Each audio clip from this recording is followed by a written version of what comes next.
What's going on, guys? It's your man Overtime down here, and today we're gonna go through what's in my camera bags. You know, I wish I could say one thing. As I was telling my cameraman Nick, I all started with a GoPro for me, and now I got all this stuff, and it's not even counting the old stuff that I have upstairs somewhere. But you guys know, if you watch the channel, I'm a big self filmer. A lot of the hunts I do is self film. You know, being a professional athlete, my schedule is a little different than most people, so it's hard to schedule my days with Nick. Today, I'm fortunate enough to have Nick here helping me film. That's great. But when Nick isn't here, the show must go on. So I'm going to show you guys the things I have in my bags and what I do and how I use them to get you guys the production and the things you guys see on this channel. Alright guys, so like I stated before, this all started with a simple GoPro. Somebody had gave me a GoPro 4 a while ago, and I just mounted it to my bow. I try to find that footage and put it on here, and that's how it all started for me. So to this day, I keep a GoPro. It's a great accessory camera. Gets that second view. If I'm out in the woods scouting, I can take this instead of hauling the whole big camera. You know, I can get the first person, the POV, all the different kind of looks with this alone. I got several different attachments. What I have here is just a GoPro Hero Black 8.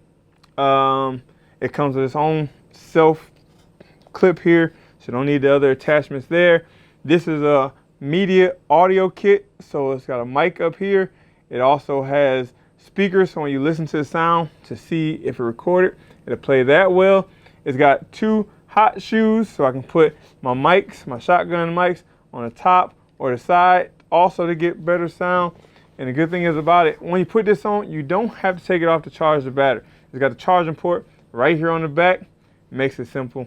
You know, I go home, take it off the mount, plug it in, leave it on the counter, I keep going. All right, and now, since we're already on the GoPro, we're gonna go to another thing I use in the hand, which is a gimbal. You know, it's a little GoPro. Gimbal is for the GoPro. You can use it for your phone. There's a lot of guys out there, you can do great videos with the technology we have in phones these days. You know, it's like 4K shooting, so you don't need a fancy camera necessarily to film a hunt, to film a tutorial, whatever it is you're doing. And this right here, my buddy Frank Perez put me on. There's something good to have, you know, when I'm walking and doing a vlog talking. Sometimes I'm doing this one and I've put the edit up, you'll see the camera bouncing around, it's moving and shaking. As for when I put my phone or the GoPro on this and I'm walking, it stays stable. You gotta set it up the right way. Right now it's set to my phone. You figure out how to balance it, and as you walk it can move. And it also comes with a little tripod hookup. Here it goes, that you can put on the bottom. So say I'm doing just a little like I'm doing now. So if Nick wasn't here, I wanted to record some of my own, I hook it up to my phone. It hooks to the Bluetooth. It has face tracking.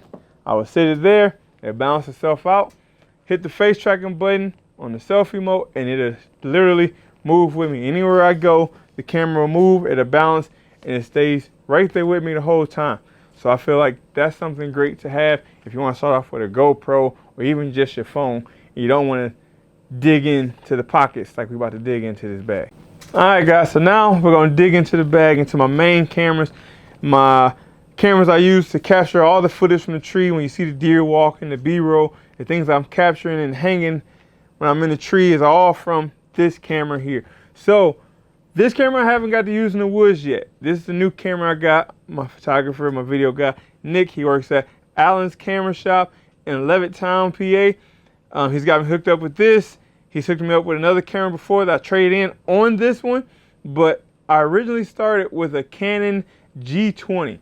And that's just a camcorder, kind of like a handyman. It's great, the camera, if you can see this way, when you're doing the face filming yourself, you can see yourself on the screen as well, which is what led me to move to this camera here. So what I'm shooting now is a Sony A7C, and it's a full frame camera. And the thing I love about it most, you know, I had the A7 II before this, and then my secondary camera is an A6500. But as you'll see when we show that, with those cameras, you can only see the screen this way. So when I'm in a tree and I'm filming the animal or the squirrel or just get in the sky or whatever, it's great. I can see this. But after I take a shot and I go do the interview of what happened after, there's been plenty of times I've been talking to the camera and it was literally just my hat. Or I've been talking and half my forehead was cut out, or it wasn't in focus. With this new A7C, I've had some time to play with it, do some videos, some of the self-filming videos I did myself. I've been into the photography thing lately. Being a full frame, you know, it makes the pictures, the images bigger. As for the A6500, is a partial frame, half frame, I don't know how it is, a crop sensor. So it makes the pictures a little further away.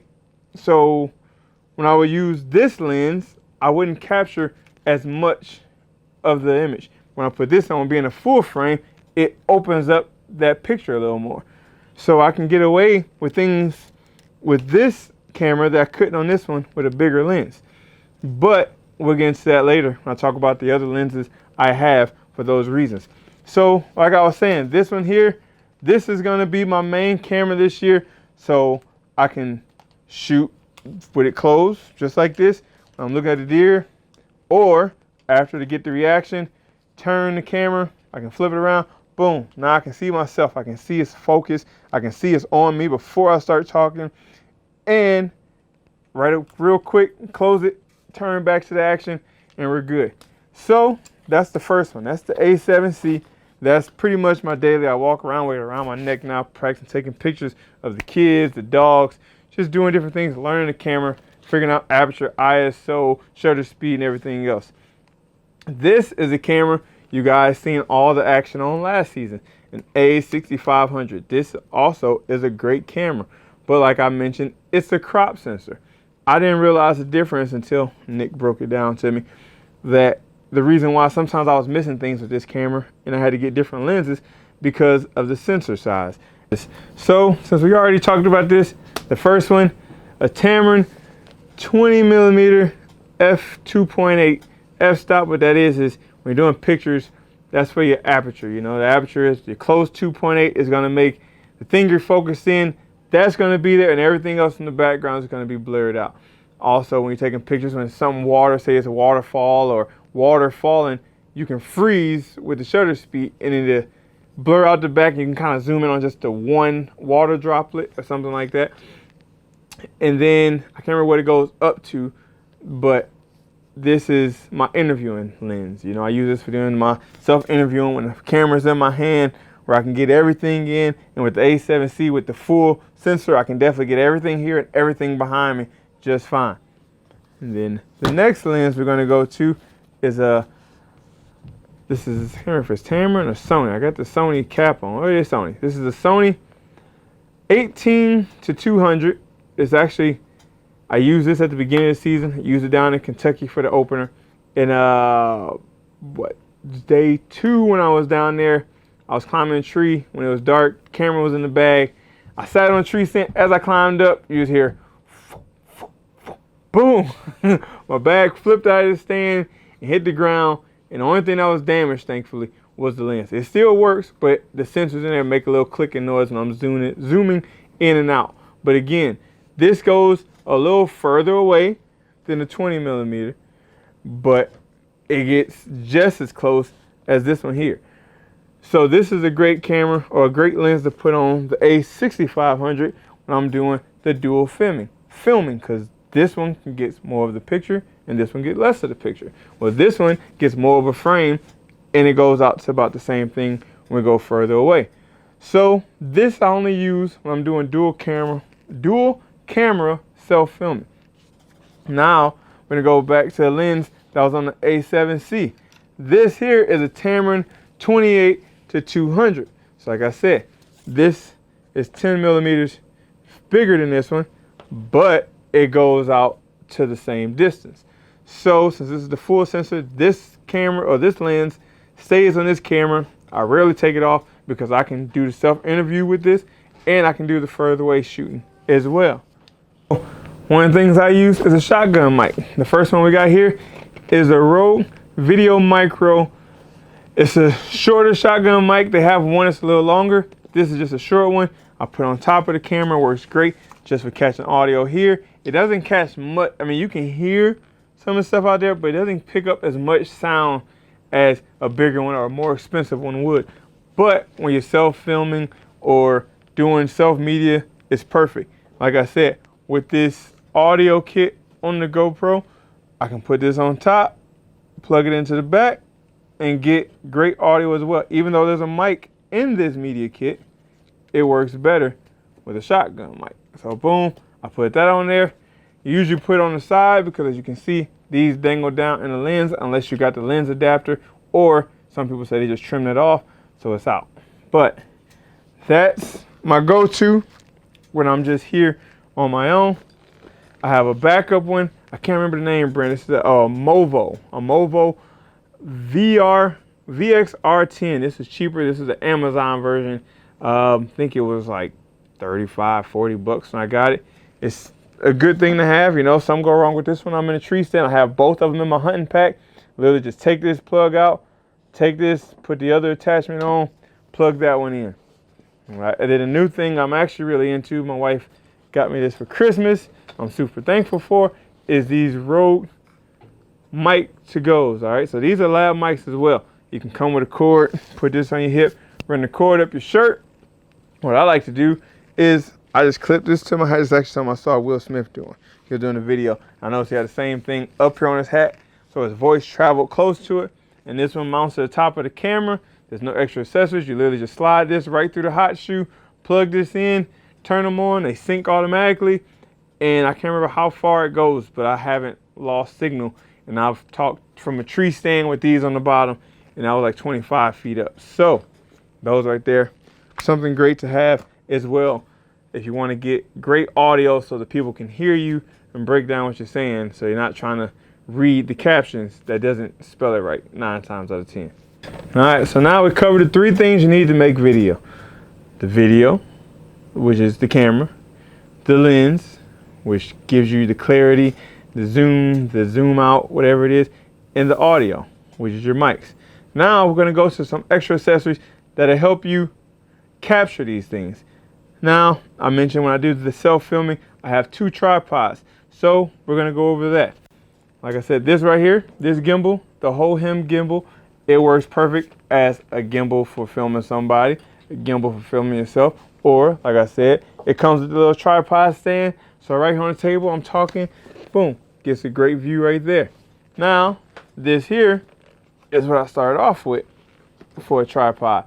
This also is a little tripod, a UB size, got it from Amazon. It goes up to 62 inches. Isn't quite my height, but high enough when I'm in the tree stand or in the deer blind.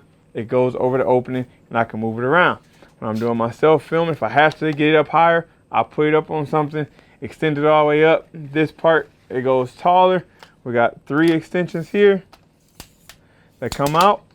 So I get just about high enough for every video. I haven't had a problem until recently. It still wasn't a problem, but recently Nick came over. He had him a nice new fancy tripod, carbon fiber. His was a little more expensive than I was willing to pay, but I got the gist of it.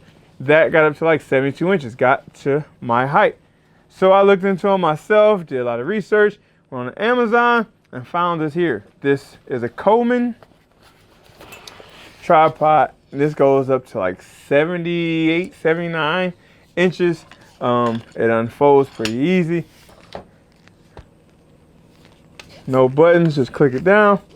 Got this little adjustment here. You lock it in here. You open it up, go to the next one. You can go all the way down, whatever it is. Adjust this here. It slides down. I can take it out. I can flip this underneath. So if I want to get stuff close to the ground, got upside down action. And then as well, if I want to do a monopod, this one here screws off. You take this out, screw it in the bottom, and you have a monopod that goes up to 81 inches, I believe. So this was 110, 108, something like that on Amazon. The thing I love about it most is the camera, the camera arm here. So if I take it in the blind to film somebody, it's so much easier to maneuver the camera with this than just doing it by hand with some that didn't come with the fluid head. So that's that for tripods. Another thing I use when I'm self-filming is the Magic arm. This here is pretty cool. I think his name is Pete McKinnon. I've seen him on YouTube. He was talking about it. But this here, I can hook it to the table. I can hook it to the ceiling. When I do videos and you see from right above, that's usually what I have hooked to the ceiling above me, and the camera is floating above, pointing right down. So when I'm talking to you, showing it here, and I flip to a scene with it up above, it's on one of these. So this is great. You know, I can't remember exactly how long it is, but I can lock it in to be straight up and down. I can get it to a 90-degree angle, come all the way down to an acute angle, obtuse, whatever it is. You know, I can change the angle from here. It goes straight up and down. It's got the little swivel ball that go into the joint. So that right there was pretty cool. Can't exactly remember how much it was, but I will put a link in the description for everything I have here. So everything I have here and see here, you will be able to find it from the link in the description. All right, so the last and final thing that I use in my filming setup, and this is something I play around with when I'm doing family filming outside, but I usually use it most when I'm doing the hunting, scouting, or whatever. Wherever I am, wherever I'm hunting, I take a drone up over the top and just get a little B-roll of filming over the top of wherever we're hunting. And what that is my drone. This was an investment I got mid-season last year, and I ended up getting the Mavic Air 2 made by DJI. Asked a lot of people, a lot of my photography buddies, other camera guys online, just asking different questions, and they all swore by DJI. I didn't want to get nothing super big like the Phantom. I didn't want to get the Mini because of the air reviews. In the stronger wind, they didn't fly that well, I heard. So you guys have already seen me do the unboxing of this, but I'm just going to go over just a quick briefing of what I have here. So right here, this is your drone. Pretty simple. Opens up, is small enough to go into the pocket if I don't want to take the whole bag. I got the Fly More kit. So with the Fly More kit, you get 3 batteries. So one battery is already inside the camera. We got another one here, and the other one here on the charging block. It comes with a charging block that charges up to 3 batteries at one time, which is pretty great because at the end of the night, I come home, I can plug it in and just sit all 3 on there, and in the morning, they're all done. Here we have the Dji Remote. This is definitely an upgrade from the previous ones because the other one was super big. You mount it down here. The joysticks and stuff is already on. As for this, the joysticks pop out, screw on. When you're done, take them off, put them back in the bottom. You mount your phone here, which I heard also serves as an antenna to help get a better reception between here and the drone. So when I'm going over the trees, it keeps me from losing signal. The battery life on this is like 30 minutes, I think. I believe the drone gets up to like 40 miles an hour. Don't quote me on that. I can't remember. I did the research. I can take pictures, record here on the button, change the camera angle.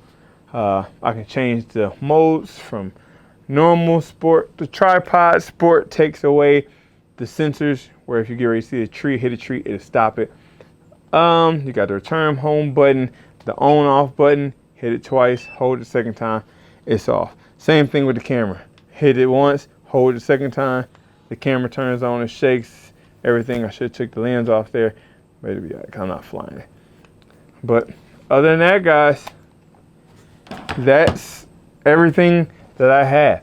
So just to think, a little brief update. Let's say 2 years ago, we started with a GoPro. Somebody gave me a GoPro. I use it for filming training. One day I said, you know what, I'm going to film my hunt. You know, went out, put it on the bow, killed a deer with it. Moved it to a Canon G20. And the rest is history. Every day I'm always looking to update something. And now you see all the stuff I have here. I still have the Canon G20 upstairs. I just traded in my A7 II, and I'm still always looking at different cameras, different 360 cameras, different things I may purchase just to help take the footage to the next level.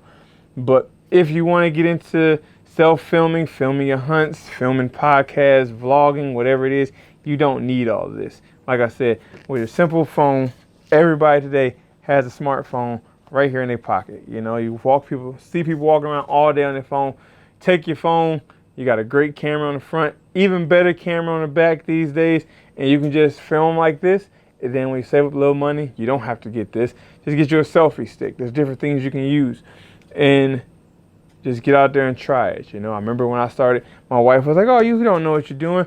You sure you don't want to practice first? I literally, the first video, filmed it, put it on YouTube right away. And I'm still not one of the best, but I'm continually growing and continually practicing. So I advise you guys, if you want to do it, you do the same thing. Pull your phone out. If you got a GoPro, a family camera, grab it, practice, film, take pictures, edit, and post. That's the only way you're going to get better. Other than that, guys, thank you guys for tuning in. If you like this video, I appreciate if you hit that subscribe button down at the bottom, hit the notification bell, and stay tuned for the other things coming. And other than that, we're going to sign out as always. With love, peace, Afro Grease. Peace.